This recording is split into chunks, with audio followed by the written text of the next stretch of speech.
안녕하세요. 2025-1374 강민주입니다. 오늘은 진짜 뉴스 대 가짜 뉴스 어떻게 구별할까? 라는 주제로 발표를 해보려고 합니다. 정보가 넘쳐나는 시대에 우리는 매일 수많은 뉴스와 게시물을 접합니다. 그 중에는 사실에 기반한 정보가 있고 의도적으로 혹은 실수로 잘못 전해진 정보도 있습니다. 오늘 저는 그런 정보들 가운데 무엇이 진짜인지 무엇이 가짜인지 빠르게 판별할 수 있는 실전적인 방법을 알려드리려고 합니다. 이 발표는 이론 설명뿐만 아니라 실제로 적용 가능한 체크리스트와 사례 분석을 통해 당장 활용할 수 있도록 구성했습니다. 끝까지 들어주시면 실생활에서 바로 쓸 수 있는 팁도 드리겠습니다. 그럼 시작하도록 하겠습니다. 먼저 가짜뉴스란 무엇이고 왜 중요한가? 가짜뉴스가 무엇인지 짚고 넘어가겠습니다. 가짜뉴스는 허위로 조작된 정보이거나 사실의 일부만 떼어 맥락을 바꿔 전달하는 정보입니다. 단순한 실수로 인한 오보도 있지만 의도적으로 사람들을 오도하는 경우도 적지 않습니다. 중요한 이유는 가짜뉴스가 개인의 판단과 행동에 실질적인 영향을 미친다는 점입니다.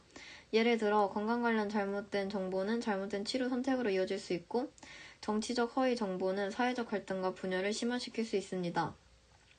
게다가 소셜미디어의 알고리즘은 자극적인 내용이 더 빨리 확산되도록 설계되어 있어 가짜뉴스가 빠르게 퍼질 위험이 큽니다.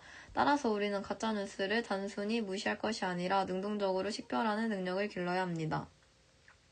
이제 구체적으로 무엇을 확인해야 하는지 말씀드리겠습니다.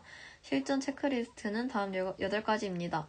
첫째, 출처를 확인해야 합니다. 기사가 어느 매체에서 나왔는지 공식 기관이나 검증된 언론인지 확인하면 신뢰도를 판단할 수 있습니다. 둘째, 작성자를 확인합니다.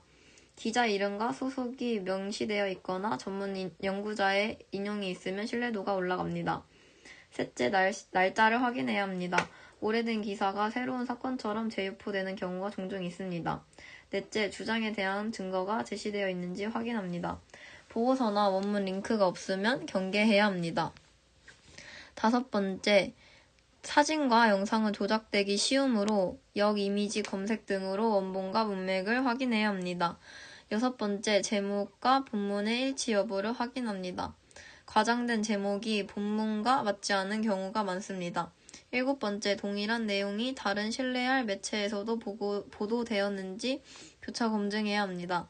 마지막으로 8번째, 내용이 감정을 자극하여 공유를 유도하는지 살펴봐야 합니다. 분노나 공포를 자극하면 한 번 더 의심하는 것이 안전합니다. 이 체크리스트를 습관화한다면 상당수의 가짜뉴스를 걸러낼 수 있습니다. 다음은 사례 분석입니다. A 사례와 B 사례로 나눠서 설명을 할 건데 먼저 A 사례는 XBB 변이 치명설입니다. XBB 변이가 델타보다 5배 독성이 강하다는 메시지가 재유포되면서 온라인에서 공포심이 확산되었습니다. 질병관리청과 WHO는 이를 명확히 부인했지만 이미 퍼진 허위 정보는 백신 접종과 방역 정책에 대한 불신을 키웠습니다. 국민 건강과 직결되는 시안이기에 피해가 더 크다고 볼 수 있습니다. B 사례는 성간이 중국 간첩단 응원입니다. 2024년 12월 일부 유튜브와 인터넷 커뮤니티에서는 선거연수원에서 중국 해커 90명이 체포됐다는 자극적인 내용이 퍼졌습니다.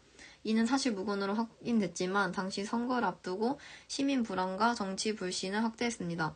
근거 없는 루머는 선거 제도에 대한 신뢰를 무너뜨리는 대표적인 가짜뉴스 사례입니다.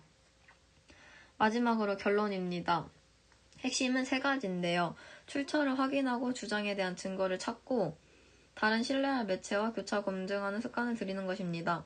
실전 팁으로는 공유하기 전에 1분만 투자를 해 출처, 날짜, 링크를 확인하는 것입니다. 의심스러운 내용은 섣불리 공유하지 않고 이 내용이 맞는지 확인을 요청하는 것도 방법입니다. 또한 권위 있는 팩트체크 기관을 하나 정도 팔로우하거나 북마크를 해두면 급할 때 빠르게 확인할 수 있습니다. 오늘 드린 체크리스트를 습관처럼 사용하시면 가짜뉴스로 인한 피해를 크게 줄일 수 있습니다. 경청해주셔서 감사합니다.